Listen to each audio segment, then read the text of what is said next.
Hello friends, welcome to a 24 knowledge a official YouTube channel. आज के इस video में हम बात करेंगे भारतीय तट रक्षक इंडियन कोस्ट गार्ड की न्यू रिक्रूटमेंट नोटिफिकेशन के ऑनलाइन फॉर्म अप्लाई प्रोसेस के बारे में। तो फ्रेंड्स, यहाँ पर जो ये नोटिफिकेशन है कोस्ट गार्ड में, ये आपके नाविक जीडीडीबी और आपके यांत्रिक रिक्रूटमेंट 2023 नोटिफिकेशन के लिए जारी किया गया है, जिसके लिए आप ऑनलाइन आवेदन कर सकते हैं। ये फ्रेंड्स 01/2024 बैच है, जिसके लिए आपको ऑनलाइन आवेदन करना होगा। इस वैकेंसी से रिलेटेड जानकारी आपको jobrasta.com पर मिल जाएगी। लिंक मैंने आपको वीडियो डिस्क्रिप्शन में दिया हुआ है, वहां पर जाकर आप इसकी डिटेल्स को चेकआउट कर सकते हैं। क्वालिफिकेशन की जो क्राइटेरिया है वो आपको यहां पर देखने को मिल जाता है। इसके अलावा फ्रेंड्स, आप नीचे आते हैं तो यहाँ पर आने के बाद आपको देखिए अप्लाई का लिंक भी मिल जाएगा। नोटिफिकेशन से रिलेटेड जानकारी मैंने आपको पहले ही अवेलेबल की हुई है, आप उस जानकारी को चेकआउट कर सकते हैं। साथ में अप्लाई करने से पहले जो ये नोटिफिकेशन है इसको आप ध्यान से चेक जरूर करें। तो यहाँ पर फ्रेंड्स देखिए, ये इसका ऑफिशियल पोर्टल है जहाँ से फ्रेंड्स आप अपना नोटिफिकेशन पढ़ सकते हैं। कोस्ट गार्ड की ऑफिशियल वेबसाइट पर जाकर 8 सितंबर 2023 सुबह 11 बजे आपका फॉर्म स्टार्ट हो जाएगा। इसके लिए फ्रेंड्स आपको यहाँ पर आना होगा इस पोर्टल पर, जहाँ पर फ्रेंड्स आपको 01/2024 का ऑप्शन मिलता है। इसके बाद फ्रेंड्स आपको सबसे पहले देखिए एक ऑप्शन मिलता है क्रिएट अकाउंट का। आप इस ऑप्शन पर जाएंगे। अपने अकाउंट को क्रिएट करने के लिए कुछ बेसिक जानकारी आपको फिल करनी है, तो मैं यहाँ पर सिर्फ सैंपल के तौर पर एंटर कर रहा हूँ। आपका जो एक्चुअल डाटा है वो आपको देना होगा। सबसे पहले आप यहाँ पर नेम की एंट्री करेंगे। इसके बाद आपको यहाँ पर फादर नेम की एंट्री करनी है। इसके बाद आपको यहाँ पर मदर नेम की एंट्री करनी होगी। इसके बाद नेशनलिटी आपको सेलेक्ट करना है, आपका जेंडर सेलेक्ट करना है, आपकी मेल आईडी आपको यहाँ पर एंटर करनी होगी, आपका मोबाइल नंबर आपको यहाँ पर एंटर करना है और उसके बाद जनरेट ओटीपी आपको करना है। आपका मेल आईडी पर और एसएमएस के जरिए मोबाइल पर एक ओटीपी आती है, वो ओटीपी आपको डालना है। इसके बाद यहाँ पर ये इन्फॉर्मेशन आपको कैसे मिली है वो आप सेलेक्ट कर सकते हैं और उसके बाद यहाँ से इस डाटा को सबमिट कर सकते हैं। इसके बाद फ्रेंड्स जब आपका रजिस्ट्रेशन कंप्लीट हो जाएगा, इसके बाद फ्रेंड्स एक पासवर्ड आपके मेल आईडी पर और आपके मोबाइल पर एसएमएस के जरिए सेंड कर दिया जाएगा। अब आपको उसके साथ इसमें लॉगिन करना होगा। तो फ्रेंड्स लॉगिन करने के बाद नेक्स्ट ऑप्शन है रीसेट पासवर्ड का। अब देखिए पासवर्ड आपका 8 से 16 कैरेक्टर का होना चाहिए। इसमें आपका अपर केस, लोअर केस, आपके फ्रेंड्स स्पेशल कैरेक्टर, नंबर्स उस पासवर्ड में होना जरूरी है। सैंपल मैं आपको यहाँ पर शो कर देता हूँ लिखकर। जैसे फ्रेंड्स आप यहाँ पर देखिए अपर केस यूज कर सकते हैं, आप यहाँ पर स्मॉल लेटर्स यूज कर सकते हैं, नंबर्स यूज कर सकते हैं और कोई भी स्पेशल कैरेक्टर जो आपको यहाँ पर दिए गए हैं ये आप यूज कर सकते हैं। तो कुछ इस तरह से पासवर्ड आपको यहाँ पर बनाना होगा और ध्यान रखिएगा पासवर्ड 8 से 16 कैरेक्टर के बीच में होना चाहिए। पासवर्ड जनरेट करने के बाद आप इस कैप्चा कोड को फिल करेंगे और यहाँ से कंटिन्यू कर देंगे। तो फ्रेंड्स पासवर्ड रिसेट होने के बाद आपको देखिए एडवर्टाइजमेंट का यहाँ पर भी लिंक मिल जाता है। आप यहाँ से एडवर्टाइजमेंट चेक कर सकते हैं और इसके बाद फ्रेंड्स आपको एफएक्यू वगैरह सब आपको यहाँ पर दिए गए हैं, इंग्लिश एंड हिंदी में आप इसे पढ़ेंगे। इसके बाद आप यहाँ से इसे डिक्लेयर करेंगे और उसके बाद यहाँ से सबमिट कर देंगे। सबमिट करने के बाद फ्रेंड्स आपका देखिए जो डैशबोर्ड है ये ओपन हो जाएगा पर्सनल इन्फॉर्मेशन का। आपको यहाँ पर आपका आधार कार्ड नंबर देना है। अगर फ्रेंड्स आप यहाँ पर नीचे ऑप्शन है, इसमें भी आपको एक आईडी प्रूफ का नंबर मिलता है, तो आप ID proof Aadhaar card, DL, passport, voter ID, PAN card, कोई भी ऑप्शन आप यहाँ पर सेलेक्ट कर सकते हैं। और सेलेक्ट करने के बाद फ्रेंड्स उस आईडी का जो नंबर है वो आपको 2 बार देना होगा। इसके बाद आइडेंटिफिकेशन मार्क में फ्रेंड्स कोई भी कट का निशान, कोई मोल, कोई बर्न का निशान है आपके चेहरे पर, हाथ पर, पैर पर जो कि विजिबल हो, आप उसकी जानकारी देंगे। नहीं है तो आप दोनों में नो मार्क की एंट्री कर सकते हैं। इसके बाद कैटेगरी ऑप्शन है, तो कैटेगरी आपकी कौन सी है, जनरल है, ओबीसी है, ईडब्ल्यूएस है, एससी है, एसटी है, आप यहां से सेलेक्ट कर सकते हैं। सेलेक्ट करने के बाद फ्रेंड्स यहां पर देखिए आपको ऑप्शन मिलेगा डेट ऑफ इशू का। तो आपका फ्रेंड जो सर्टिफिकेट है वो कब इशू हुआ है वो जानकारी आपको देनी होगी। इसकी वैलिडिटी क्या है, अगर आपके सर्टिफिकेट पर जो भी सर्टिफिकेट आप यहाँ सेलेक्ट कर रहे हैं उस पर वैलिडिटी डेट मेंशन है, कब तक वो वैलिड है, तो आप इसको सेलेक्ट करेंगे। अगर कोई भी वैलिडिटी डेट मेंशन नहीं है तो आप ओनली ऑलवेज वैलिड वाले ऑप्शन को क्लिक कर देंगे। इसके बाद आपको डीओबी का सेक्शन है, मीन्स डेट ऑफ बर्थ का, तो आपका जो भी डेट ऑफ बर्थ है वो आप इस कैलेंडर के माध्यम से सेलेक्ट कर सकते हैं। अब यहाँ पर फ्रेंड्स देखिए जो आपका जो क्वालिफिकेशन क्राइटेरिया है उसको रीड आउट करने के बाद आपको फ्रेंड्स यहाँ पर देखिए ऑप्शन मिलता है कि आपका जो एज क्राइटेरिया है वो क्या होना चाहिए। तो 18 से 22 साल का एज क्राइटेरिया है। इसका मतलब आपका जन्म 1 मई 2002 से 30 अप्रैल 2006 के बीच में होना चाहिए। अगर आप अपर एज में छूट चाहते हैं, SC/ST कैंडिडेट हैं, OBC कैंडिडेट है, तो आपको अपर एज में जो छूट है वो आपको मिल जाएगी। तो फ्रेंड्स इसके अकॉर्डिंग आपको यहाँ पर जो आपका एज क्राइटेरिया है वो आपको यहाँ पर सेलेक्ट करना होगा। तो आपके अकॉर्डिंग जो भी आपका डेट ऑफ बर्थ है वो आप सेलेक्ट कर लेंगे। प्रूफ आप क्या देंगे, बर्थ सर्टिफिकेट या 10 की मार्कशीट आप दे सकते हैं। एज में अगर आपको छूट चाहिए तो आप यहाँ पर यस कर सकते हैं। अगर आपका जो एज है, जो क्राइटेरिया आपको यहाँ पर दिया गया है, इस क्राइटेरिया से ज़्यादा आपकी एज होती है और आप रिजर्व कैंडिडेट हैं, तो आपको यहाँ पर यस का ऑप्शन आपका एप्लीकेबल हो जाएगा। फीस में अगर आपको छूट मिलती है तो ये ऑटोमेटिक यस हो जाता है। बाकी अगर फ्रेंड्स आप यहाँ पर जनरल OBC कैंडिडेट हैं तो आपको फीस में छूट नहीं मिलती। इसके बाद है एम्प्लॉयमेंट टाइप। अगर फ्रेंड्स आप पहले से कोई एम्प्लॉयड है प्राइवेट सेक्टर में, गवर्नमेंट सेक्टर में, तो आप सेलेक्ट कीजिए, नहीं तो आप अनएम्प्लॉयड करेंगे। इसके बाद आपको यहाँ पर आपका ID प्रूफ और आपका DOB सर्टिफिकेट मतलब 10 की मार्कशीट है, सर्टिफिकेट जो भी आपने सेलेक्ट किया है वो आपको अपलोड करना है। और ये ध्यान रखिएगा ये आपको ओरिजिनल डॉक्यूमेंट यहाँ पर अपलोड करना होगा। इसके लिए फ्रेंड्स आप ब्राउज पर क्लिक करेंगे, फाइल को सेलेक्ट करेंगे और यहाँ पर आप इसे अपलोड कर देंगे। फाइल का साइज 50 से 150 KB के बीच में होना चाहिए। तो फ्रेंड्स मैं आपको अगर सैंपल के तौर पर यहाँ पर शो करूँ तो देखिए आपको एक्सेप्टेबल डॉक्यूमेंट वो आपको यहाँ पर दिए गए हैं। तो आपका जो डॉक्यूमेंट है वो बिल्कुल क्लियर होना चाहिए, ओरिजिनल कंडीशन में होना चाहिए। अगर आपका ये एक्सेप्टेबल डॉक्यूमेंट जिस तरह से आपको दिए गए हैं इस तरह से अगर आपके डॉक्यूमेंट हैं तो वो एक्सेप्टेड नहीं होंगे, इसलिए एक्सेप्टेबल डॉक्यूमेंट ही यहाँ पर आपको अपलोड करने होंगे। इसके बाद फ्रेंड्स नेक्स्ट ऑप्शन आता है यहाँ पर आपके पोस्ट सिलेक्शन का। अब देखिए आप DB के लिए, GD के लिए, यांत्रिक के लिए किसी भी पोस्ट के लिए आवेदन कर सकते हैं। बस ये ध्यान रखिएगा जिस भी पोस्ट के लिए आप आवेदन यहाँ पर कर रहे हैं उसमें फ्रेंड्स आप सिर्फ एक ही पोस्ट के लिए आवेदन कर सकते हैं। DB के लिए सिर्फ 10वीं पास रिक्वायर्ड है, GD के लिए 10+2, पर इसमें मैथ एंड फिजिक्स होना चाहिए और यहाँ पर मैट्रिकुलेशन के साथ साथ आपके पास डिप्लोमा भी होना जरूरी है। तो मैं यहाँ पर फ्रेंड्स आपको GD का जो ऑप्शन है वो फिल करके दिखाऊंगा। जब हम मोबाइल से फिल करेंगे तो हम आपको यांत्रिक का फॉर्म फिल कर दिखाऊंगा। DB का फॉर्म की प्रोसेस वही है जो कि नाविक GD की है। तो फ्रेंड्स यहाँ पर सेलेक्ट करने के बाद आप डाटा को सेव कर देंगे। डाटा सेव होने के बाद आपके सामने यहाँ पर आएगा 10th का ऑप्शन। अब देखिए अगर आप यहाँ पर फ्रेंड्स सिर्फ जो है DB के लिए अप्लाई कर रहे हैं तो ओनली 10th का ही डिटेल आपको फिल करना है। तो सबसे पहले 10th आप पास आउट हैं। इसके बाद आपके बोर्ड का नाम क्या है तो आप बोर्ड का नाम सेलेक्ट कर लेंगे। 10th का जो सर्टिफिकेट है वो सर्टिफिकेट नंबर क्या है।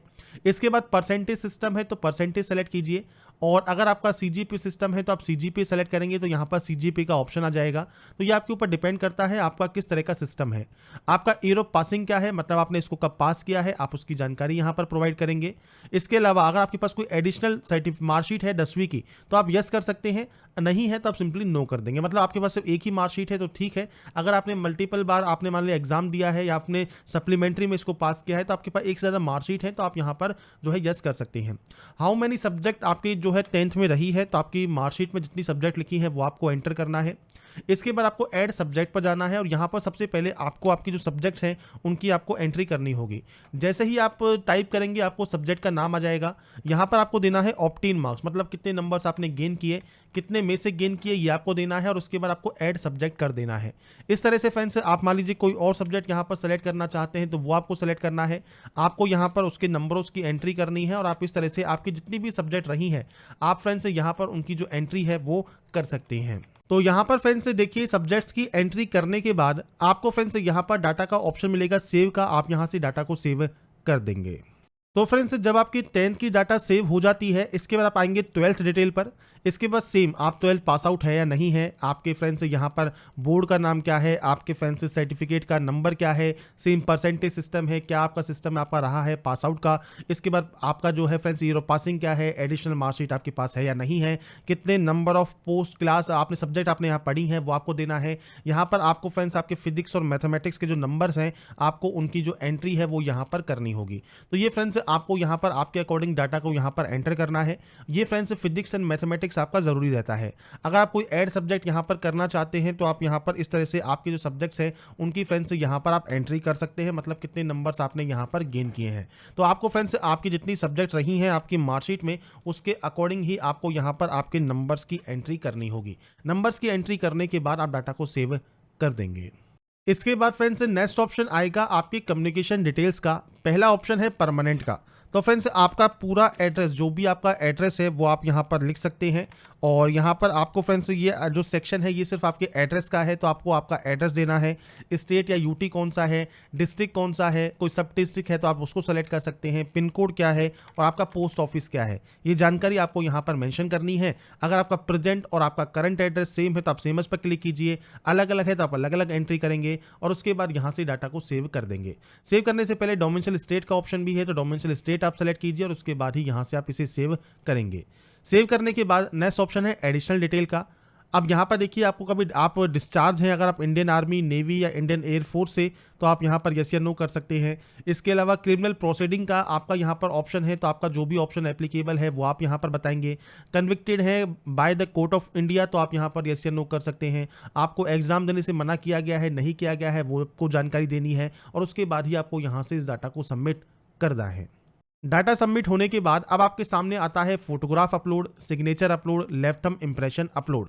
तो यहाँ पर देखिए आपको कुछ सैंपल फोटो दी गई हैं, तो आप यहाँ सैंपल फोटो देख सकते हैं जिसपे आपको आपका नाम और डेट ऑफ फोटोग्राफ मेंशन करना होगा कैपिटल लेटर्स में, और यही तरह की फोटो जो है वो आपकी एक्सेप्टेबल फोटो रहती है। इसके अलावा आपको यहाँ पर सिग्नेचर अपलोड करना है, आपका लेफ्ट थंब इंप्रेशन अपलोड करना है। अब हो सकता है जब अपनी फाइल को आप अपलोड करें तो वो अपलोड ना हो, तो इस कंडीशन में ध्यान रखिएगा जो फाइल का जो नाम है वो नाम फ्रेंड्स आपको यहाँ पर दिया गया है, जैसे फोटोग्राफ का है passport_फोटोग्राफ। तो फ्रेंड्स देखिए मैंने सिर्फ सैंपल के तौर पर आपको शो किया है, तो आप यहाँ देखेंगे इस फाइल का जो नाम है वो फ्रेंड्स मैंने यही रखा है। तो आप यहाँ पर देखिए इसको यहाँ पर जब अपलोड करेंगे तो आपको यहाँ पर जो डाटा है ये आपकी अपलोड हो जाएगी। मैंने सिर्फ सैंपल के तौर पर आपको शो किया है, आपका एक्चुअल डाटा आपको यहाँ पर अपलोड करना है। ऐसे ही सिग्नेचर जो है उसका जो नाम है वो फ्रेंड्स सिग्नेचर ही आपको रखना होगा, तो सिग्नेचर आप यहाँ पर अपलोड करेंगे। इसके अलावा फ्रेंड जो लेफ्ट थंब इंप्रेशन है उस पर आप जाएंगे, ब्राउज पर जाएंगे और यहाँ पर फ्रेंड जो लेफ्ट थंब इंप्रेशन है इसका देखिए जो नाम है फाइल साइज वो थंब इंप्रेशन होना चाहिए। तो आपको करना क्या है, जो आपका फाइल का जो नाम है आप वो फ्रेंड्स रीनेम कर सकते हैं और यहाँ पर फ्रेंड्स आपका जो इंप्रेशन का जो नाम है वो thumb_impression होना चाहिए और जब थंब इंप्रेशन आपका होगा तो आप इसे यहाँ पर सेलेक्ट करेंगे तो ये यहाँ पर अपलोड आपका हो जाएगा। तो आपको फाइल नेम भी ध्यान से रखना है और उसके बाद ही डाटा को सेव करना है। इसके बाद है फ्रेंड्स आपका देखिए जो सिलेक्शन है एग्जाम सिटी का। अब ये जो आप यहाँ पर सेंटर चूज करेंगे आपकी 30 किलोमीटर रेडियस के अंदर है तो आप यस कर सकते हैं, 30 किलोमीटर रेडियस में नहीं है तो आप सिंपली नो कर सकते हैं। सबसे पहले आपको यहाँ पर सेलेक्ट करना है स्टेट, तो आप स्टेट पर जाएंगे। इसके बाद आपको यहाँ पर सिटी चूज करनी है। ऐसे ही आप दूसरा फ्रेंड्स सिटी आप यहाँ पर चूज करेंगे। इस तरह से फ्रेंड्स आपको आपके जितने भी सेंटर्स आप यहाँ पर लेना चाहते हैं वो सेंटर्स आप ले सकते हैं। ये ध्यान रखिएगा जो सेंटर्स है वो आपको फ्रेंड्स यहाँ पर 5 सेंटर्स यहाँ पर चूज कम से कम करने ही होंगे। इसके बाद फ्रेंड्स नेक्स्ट ऑप्शन आएगा सेव करने का, आप यहां से डाटा को सेव कर देंगे। सेव होने के बाद आपका फ्रेंड जो स्टेज 2 है इसके लिए अब आपको यहाँ पर देखिए पहला आपका ऑटोमेटिक जोन यहाँ पर आएगा, आपको यहाँ पर सिटी चूज करनी है। अब इसके बाद आप कोई और जो जोन है वो यहाँ से सेलेक्ट कर सकते हैं और इसके बाद यहाँ से आपको जो सिटी है वो चूज करना होगा। तो ये फ्रेंड्स आपको आपके अकॉर्डिंग जो भी सेंटर्स आप यहाँ पर लेना चाहते हैं वो आपको यहाँ पर लेने होंगे। तो ये सेंटर्स जब आप यहाँ पर चूज कर लेते हैं इसके बाद फ्रेंड्स आपको यहाँ पर इसे भी सेव कर देना है। सेव करने के बाद फ्रेंड्स अब आपके सामने आता है देखिए प्रीव्यू सेक्शन। प्रीव्यू सेक्शन क्या है, तो जो भी डिटेल्स आपने अभी तक यहाँ पर फिल की हैं वो सभी की जानकारी आपको यहाँ पर देखने को मिलेगी। इसके बाद फ्रेंड्स यहाँ पर जब नीचे आएंगे स्क्रॉल करते हुए तो आपको सबसे पहले यहाँ पर सिटी मेंशन करनी है, कहाँ से आप इस फॉर्म को फिल कर रहे हैं। इसके बाद यहाँ पर है डिक्लेरेशन, तो आपको जितने भी ये बॉक्सेस मिलते हैं आपको इस सभी पर डिक्लेयर करना होगा। डिक्लेयर करना ज़रूरी है और डिक्लेयर करने के बाद ही फ्रेंड्स आप इस फॉर्म को यहाँ से सबमिट कर सकते हैं। इसके बाद फ्रेंड्स यहाँ पर ऑप्शन है प्रिंट प्रीव्यू का, आप यहाँ से प्रिंट प्रीव्यू चेक कर लेंगे। प्रिंट प्रीव्यू चेक करने के बाद अब आपके सामने यहाँ पर ऑप्शंस आते हैं 4। सबसे पहले पूछा गया है कि आपने जो प्रिंट प्रीव्यू है सबमिट करने से पहले वो चेक किया है या नहीं किया है, तो ये चेक करना ज़रूरी है, आप यस पर क्लिक करेंगे।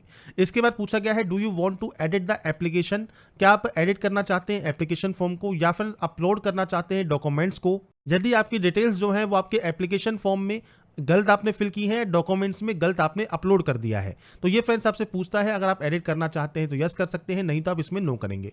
इसके बाद आपसे पूछा गया है कि आपने यूटिलाइज किया है एडिट ऑप्शन को आफ्टर प्रिंट प्रीव्यू चेक करने के बाद और फाइनल सबमिशन करने से पहले। तो यहाँ पर फ्रेंड्स अगर आपने एडिट ऑप्शन का यूज़ किया है आपके प्रिंट प्रीव्यू को देखने के बाद और फाइनल सबमिशन से पहले तो आप यहाँ पर यस या नो कर सकते हैं।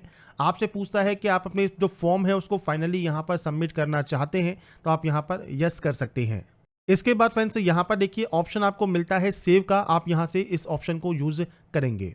इसके बाद फ्रेंड्स से दोबारा से डिक्लेरेशन ऑप्शन है, डिक्लेयर कीजिए। इसके बाद फ्रेंड्स से यहाँ पर देखिए आपने जो जो ऑप्शंस यहाँ पर फिल किए हैं इनको आपको यहाँ पर टिक करना है और टिक करने के बाद कंफर्म करना है डिटेल्स को। इसके बाद फ्रेंड्स से यहाँ पर देखिए आपको फाइनल सबमिट का ऑप्शन मिलता है, आप इस ऑप्शन पर क्लिक कर देंगे। यहाँ पर क्लिक करने के बाद देखिए आपका जो फॉर्म है वो कंप्लीटली यहाँ पर सबमिट हो गया है। अब यहाँ पर देखिए आपकी एप्लीकेशन फीस नहीं लगती है, इसलिए आपको एप्लीकेशन फीस का ऑप्शन नहीं मिला है।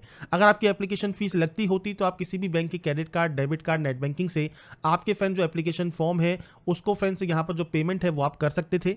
अगर अब आपको यहाँ पर आपका प्रिंट लेना है तो आप व्यू एप्लीकेशन फॉर्म कर सकते हैं, या फ्रेंड्स आपको प्रिंट एप्लीकेशन फॉर्म का ऑप्शन भी मिलता है, जिसके माध्यम से फ्रेंड्स आप जब नीचे आएंगे क्लिक करने के बाद आपको देखिए प्रिंट का एक ऑप्शन मिल जाएगा। आप इस ऑप्शन पर क्लिक करके आपके एप्लीकेशन फॉर्म का जो प्रिंट आउट है वो अपने पास रख सकते हैं संभाल कर।